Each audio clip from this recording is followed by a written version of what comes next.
হে আল্লাহ দয়া করা আমাক উদ্ধার করা হেফাজত করো ইয়া আল্লাহ আমাদের গুনার কারণে আল্লাহ আমাদেরকে তোমার গজব দিও না মাওলা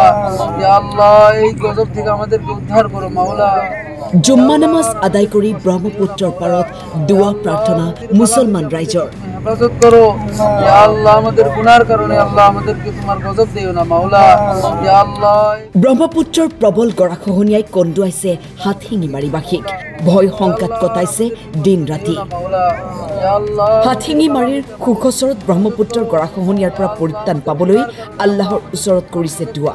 ব্ৰহ্মপুত্ৰৰ গৰাখহনীয়াত সৰ্বহাৰা হোৱাৰ ৰাইজৰ বিননি হে আল্লাহ আৰু কষ্ট নিদিবা আমাক ৰক্ষা কৰা দয়া কৰা আমাক আল্লাহৰ কৃপা দৃষ্টি বিচাৰি দোৱা কৰিছে আজি শুক্ৰবাৰ আমাৰ এইখানে ঠাইৰ নাম হলো সুকচর আমি শুক্রবারে নামাজ পড়ি আমি ইসলাম ধর্মী মানুষ নদীর কারণে দোয়া করিলো আজি সুকচরত যেটো পরিস্থিতি যদি গৰাখহনীয়া যেনেকৈ ভাঙি আছে যদি কোনো প্রোটেকশনের ব্যবস্থা না হয় পার্মানেন্ট তেতিয়াহ'লে আমার চাউচালমারা ডিস্ট্রিক্ট না থাকে আমি অসম সরকার আর ভারত সরকারক অনুরোধ করো যাতে সুকচর অঞ্চলের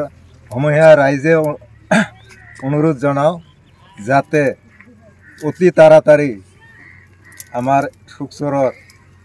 গৰাখহনীয়া নদীৰ গৰাখহনীয়াৰ বাবে পার্মানেন্ট এটা প্রোটেকশনের ব্যবস্থা করে ইসলাম ধর্মী মানুষ শুক্রবারের নামাজের পিছত আমি অলপ ইসলাম ধর্মী মতে অলপ দোয়া খাইর করে আমি সমবেত হয়েছো আমার নদী গৰাখহনীয়া এতিয়া 2 দিনেৰ ভিতৰত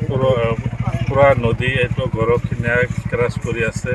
আৰু আমাৰ ঐতিহ্যমণ্ডিত আৰু সুকচৰ এছালি উচ্চতৰ মাধ্যমিক বিদ্যালয় আছে আৰু এখন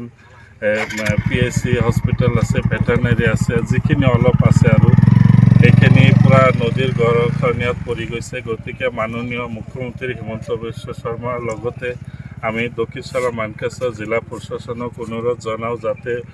অতি সোনকালে আমাৰ এটা স্থায়ী সমাধানৰ কাৰণে প্ৰটেকশ্যনৰ কাৰণে ব্যৱস্থা কৰে যদি নকৰে তেনেহ'লে আমাৰ নদীৰ যিখিনি আছে আৰু এইখিনি গোটেই গৰাখহনীয়া এইটো ভাঙি চুৰমাৰ হৈ যাব গতিকে প্ৰশাসনৰ ওচৰত অনুৰোধ জনাইছোঁ সমূহীয়া ৰাইজ আমি একত্ৰিত হৈছোঁ সুকচৰ অঞ্চলৰ ৰাইজ অতি সোনকালে এটা পাৰ্মানেণ্ট চলিউশ্যন কৰি দিয়ে তেতিয়াহে আমি এই প্ৰটেকশ্যনৰ যোজনাৰ পৰা আমি অলপ ৰক্ষা পাৰিম এইটো মাননীয় মুখ্যমন্ত্ৰীৰ ওচৰত আমাৰ মাননীয় মন্ত্ৰী আছে মাননীয় মন্ত্ৰী পীযুষ হাজৰিকা দেৱক যাতে এটা মানে চাৰ্টেন ভিজিট কৰিব লাগে ভিজিট কৰি কিবা এটা সলিউশ্যন দিব লাগে এইখিনি মাননীয় মুখ্যমন্ত্ৰীৰ ওচৰত আৰু জিলা প্ৰশাসনৰ ওচৰত আমি সমূহীয়া ৰাইজে একত্ৰিত হৈ প্ৰটেকশ্যনৰ কাৰণে স্থায়ী সমাধান হাতশিঙিমাৰীৰ পৰা দেলৱাৰ হুছেইনৰ ৰিপৰ্ট টাইম 8